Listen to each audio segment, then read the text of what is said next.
In having killed his master Darth Tenebris and taken Palpatine as his new Sith apprentice, Darth Plagueis committed himself upon a path that would end the era beginning 1,000 years earlier.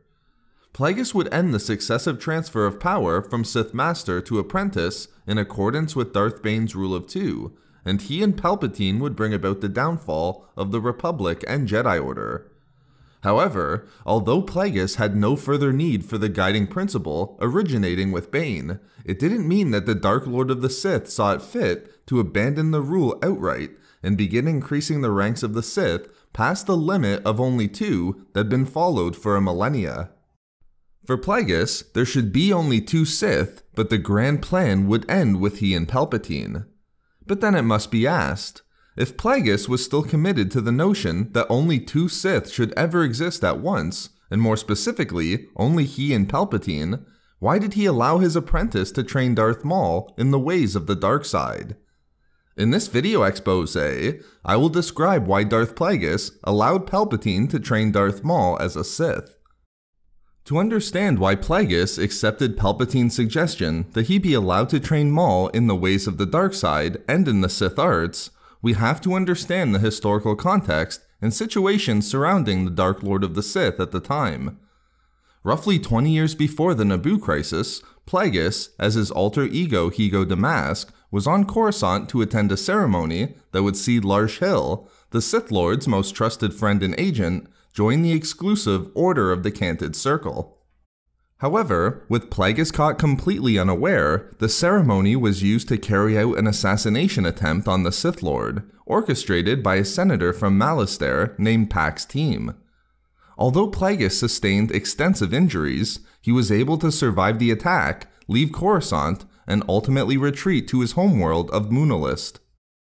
1 month after the assassination attempt on Plagueis' life, and with revenge having been carried out swiftly and brutally by Palpatine, Plagueis' apprentice joined his master on Moonalist, and for the first time in his more than 10 years as Plagueis' apprentice, was invited into the underbelly of Plagueis' personal residence. Although Palpatine was first enamored with the vast library that his master had collected over the years, full of ancient scrolls and holocrons, what really captured Palpatine's eye was the vast amounts of creatures that were being kept in cages within the residence. At this point, Plagueis emerged and informed his apprentice that the beings he was seeing were not conceived by normal means, but through the work of the Force.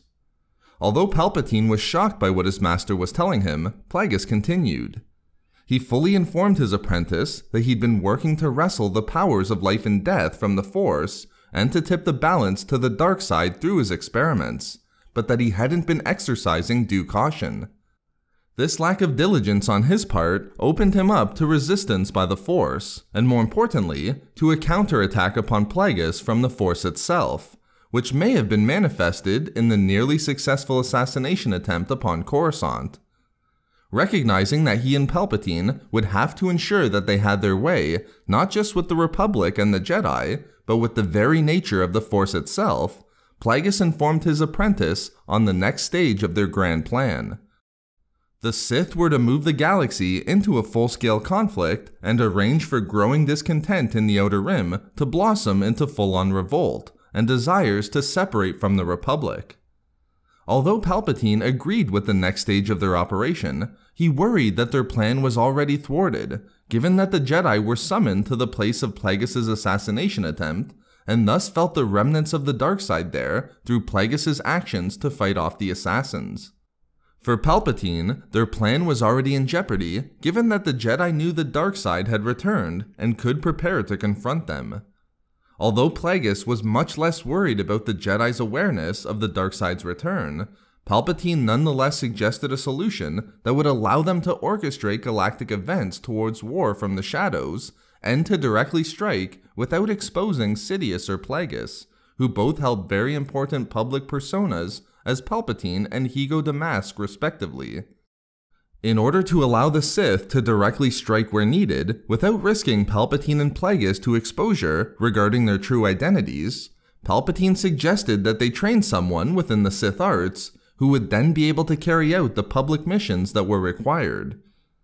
Given Plagueis' initial skepticism that such an action would be in defiance of their established partnership, Palpatine assured Plagueis that Maul, the individual who Palpatine was clearly considering having been in possession of the Zabrak for the past year after receiving him as an infant from Maul's mother, wouldn't be a true apprentice. As clearly established at the time by Palpatine, the one they trained could never aspire to become a true Sith Lord. Rather, they would be trained as an assassin, skilled in the art of stealth and combat, and who they could turn to when they required an individual or group to be eliminated. While Plagueis was initially skeptical, given his commitment to the tenant that there should only ever be 2 Sith Lords at a given time, Palpatine's reassurances, as well as hearing about the events that led to Palpatine coming into possession of the Dathomiri Zabrak, ultimately persuaded Plagueis, and he allowed Palpatine to train Maul. However, adding to Palpatine's promise that Maul wouldn't be trained as a true apprentice, Plagueis made it abundantly clear to Palpatine that he was never to speak of the Sith or their grand plan for destroying the Republic and Jedi Order, nor was Palpatine to deploy Maul against the enemies of the Sith until Plagueis was able to personally evaluate his skills. And with that, Maul's training in the ways of the dark side and Sith was started, primarily as a way to allow Palpatine and Plagueis to keep their Sith personas in the shadows as they began the process of igniting a full-scale, galaxy-wide conflict. So there we have it, why Darth Plagueis allowed Palpatine to train Darth Maul as a Sith apprentice. We love making these videos, so why not subscribe for more fun Star Wars theories and discussions? Also, if you enjoyed the video, think about giving a like or leaving a comment. Or perhaps follow us on Twitter at SW Reading Club for updates regarding the channel. Or support the channel on Patreon for access to exclusive hangouts and book discussions. If not for me... Formaladian Assassin!